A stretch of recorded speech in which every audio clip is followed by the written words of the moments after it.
Namaste everyone. Akshay Kumar sir, I forgive you. I forgive you for the torture called as Bade Miyan Chote Miyan. I forgive you for Sarfira, and I forgive you for even the trash guest appearance in the movie called as Singham Again. And Karan Johar, I forgive you for Nadaniya. Thank you so much for making me cry like a baby in a Bollywood movie watching experience again. And thank you for giving us a wonderful song called as Kesari, the title track, and the place at which it is used. Even though it is the same song from the original movie, it still made me cry. Thank you so much. This is what Bollywood needs to be, and this is what we expect the level of cinema from Bollywood. Please do not lose this touch. Let's get into the patriotic driven, emotional discussion of this week's movie, Kesari Chapter 2.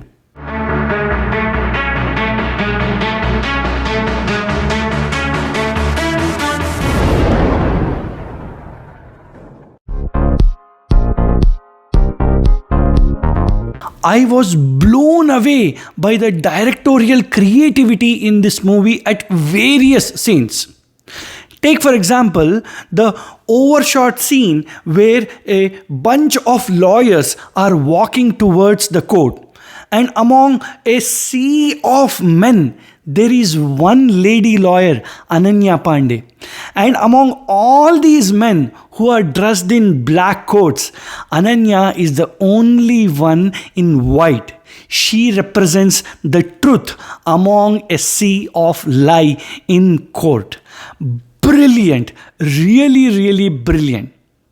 And also the other one which blew my mind away was the scene where in the night time Akshay Kumar is sitting in front of a bonfire, and his wife comes and gives him a letter written by a poet who is in the jail called as Kripal Singh.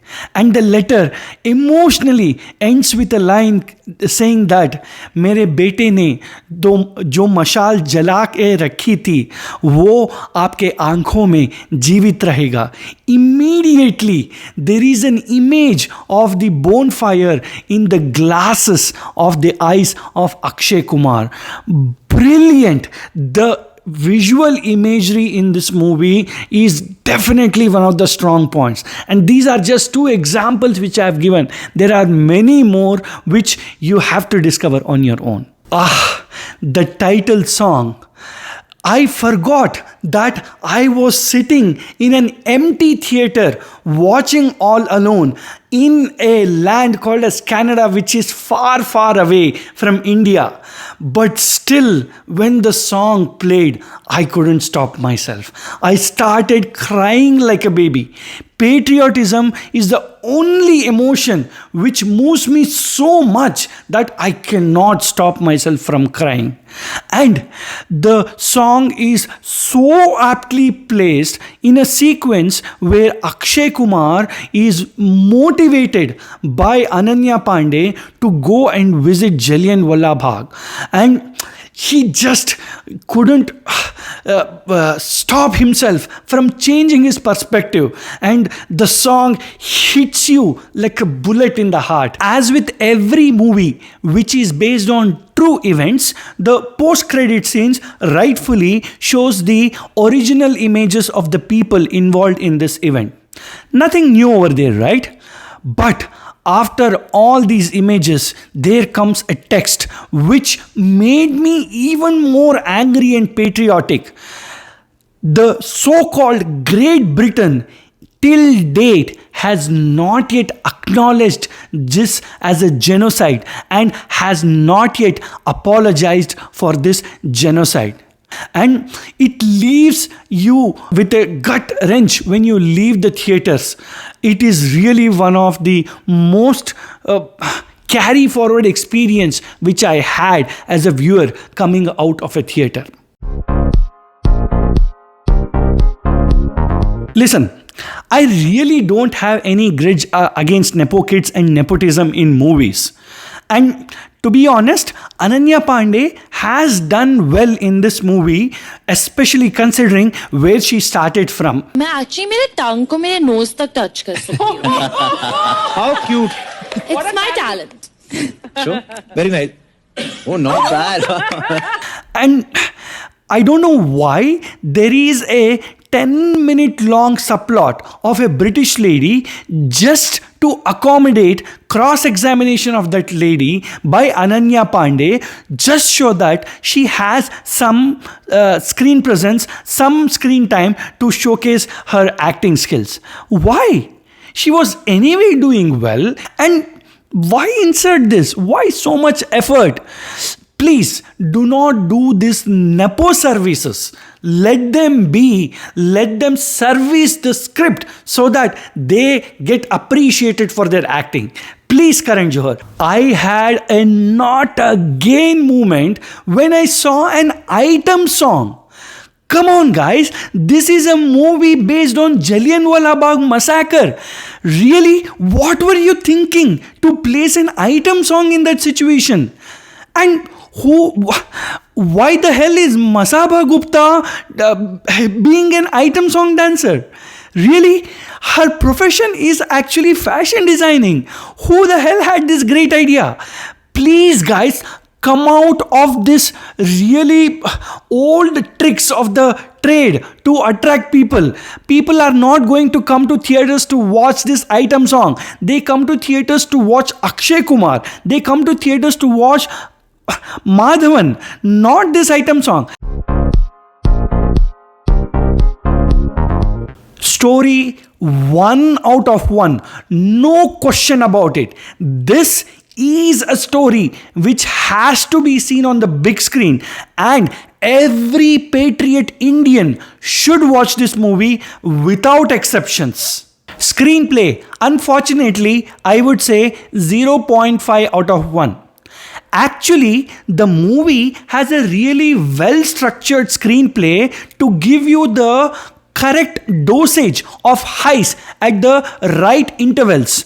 But the movie deviates in an unnecessary subplot, and it has an item song. Both of these have no right to be in this movie at all. Acting, I would say 0.75 out of 1. Akshay Kumar is definitely excellent in this role, very well cast, even though I wouldn't go to the stretch of saying that this is his best role. Madhavan is on a hat trick in doing villain roles, first with Shaitan movie, and then with The Test, and now Kesari 2. Ananya Pandey, as I said earlier, does okay. She has improved a lot, but this is not her best wow acting kind of a delivery. She can definitely improve a lot. Maybe over a period of time, there is some hope over there.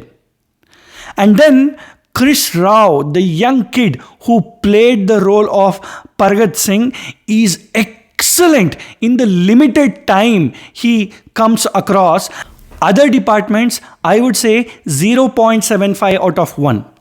The songs are heart-wrenchingly good, and the costumes and the makeup for all the actors are really good. Cinematography is also another department which is excellent. I loved that in some sequences they are really good, and thank God there are very few green screens and they don't impact the flow of the movie. They don't take your attention away from the proceedings.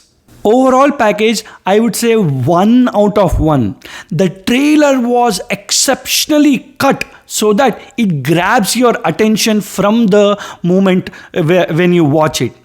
And the marketing was also very well done.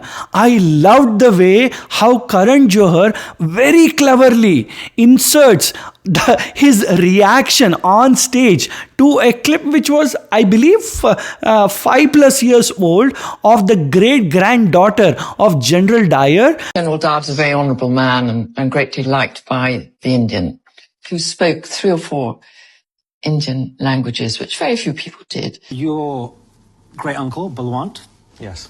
what was his experience? He's a young man. He described himself as a bit of a hellraiser. So he was a looter. Was he a looter? He certainly allowed that kind of behaviour.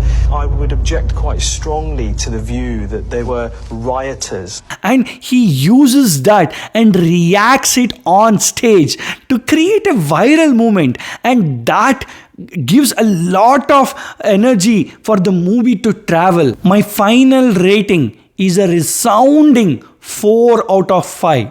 Movies like these have to be made so that we remember and resonate the sacrifices made by our ancestors. And movies like these should be encouraged by each and everyone by watching them on the big screen. I strongly recommend you to watch this movie in theaters. Jai Hind, Jai Bharat, Namaste.